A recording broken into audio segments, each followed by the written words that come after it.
Revue de presse préparée par Georges Détié-Diop à la une. Toujours cette affaire d'une nouvelle saisie de drogue sur le port de Dakar. Oui, l'affaire des 120 kg de cocaïne trouvée mardi dans le navire Grande Najulia, elle révèle ses secrets. Dans sa livraison du jour, l'observateur déroule le film de la nouvelle découverte. Selon le journal, c'est lorsque, mardi vers 16h, que des éléments de l'équipage entament des réparations au niveau du compartiment des générateurs que leur attention a été attirée par la présence de 4 sacs de couleur noire renfermant un contenu suspect. L'information est tout de suite remontée et l'unité mixte de contrôle des conteneurs et des navires est avisée.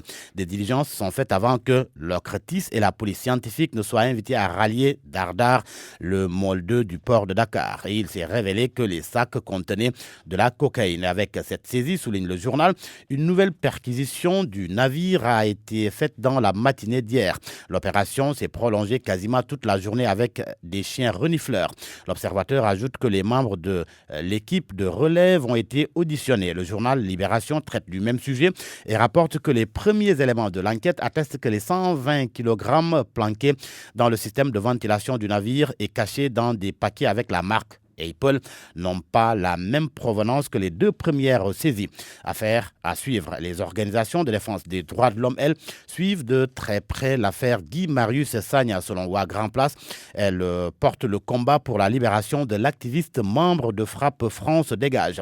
Un combat qui s'internationalise aux yeux de Tribune. Selon le journal Amnesty Sénégal, la LSDH, la RADDHO et Article 19 ont annoncé hier en conférence de presse qu'ils préparent un dossier à déposer devant le comité des droits de l'homme de l'ONU. Ces organisations ont décidé aussi de saisir la Cour de justice de la CEDEAO pour la libération de Guy Marius Sagna. Vox Populi confirme la plainte annoncée des droits de l'homiste contre l'État du Sénégal à la CEDEAO. Il dénonce, selon Vox Populi, une justice aux ordres et affirme que l'objectif est d'éliminer Guy Marius Sagna. Pour ces organisations, dont la position est mise en exergue par le journal, on n'a pas affaire à une justice indépendante, mais une justice instrumentalisé pour casser un activiste qui empêche de détourner un rond, qui empêche de licencier un rond, qui empêche de violer les droits des citoyens sénégalais. La justice, disons plutôt la Cour des comptes. Le Soleil apprend que la Cour des comptes présente demain ses rapports 2015, 2016 et 2017 au président de la République. Le quotidien gouvernemental fait état d'un travail d'équipe titanesque pour rattraper 3 années de retard. En tous les cas, Sud Quotidien relève les maillons faibles du président Macky Sall. Selon mon confrère, le chef de l'État apparaît comme un mauvais élève quand il s'agit de bonne gouvernance, de lutte contre l'impunité et la corruption. Ce qui apparaît sur le classement du Sénégal dans les rapports 2019 de l'Economist Intelligence Unit et celui de l'indice de perception de la corruption du Forum civil. Autant de choses qui font dire à Maurice Soudieck-Dione, enseignant-chercheur à l'université Gaston Berger de Saint-Louis, Maurice Soudieck-Dione qui dit dans Sud Quotidien que le Sénégal passe de démocratie imparfaite à une démocratie hybride.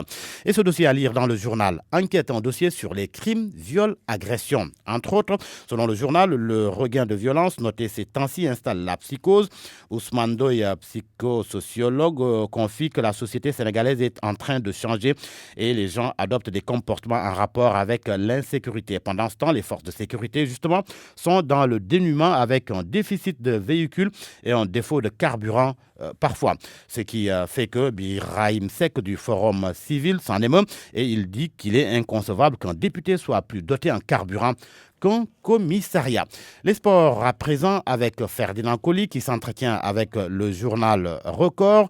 Ferdinand Coly qui évoque Sénégal-Togo de 2005.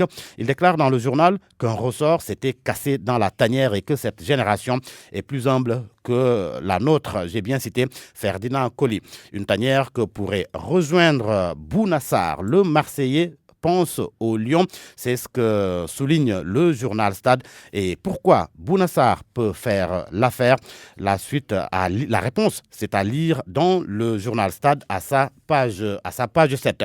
Et l'on parle lutte avec le journal Les Échos. Luc Nicolaï s'écarte. Son fils arrive en force. Modelo Ama presque sauvé. Selon le journal, le face-à-face hypothéqué. Willy Nicolaï demande et obtient du CNG une licence de promoteur. Tiernoka lui confie au journal qu'aucun face-à-face ne peut être organisé avant la signature d'un avenant au CNG, ce qui n'est pas encore le cas pour Modlo Ama Baldé.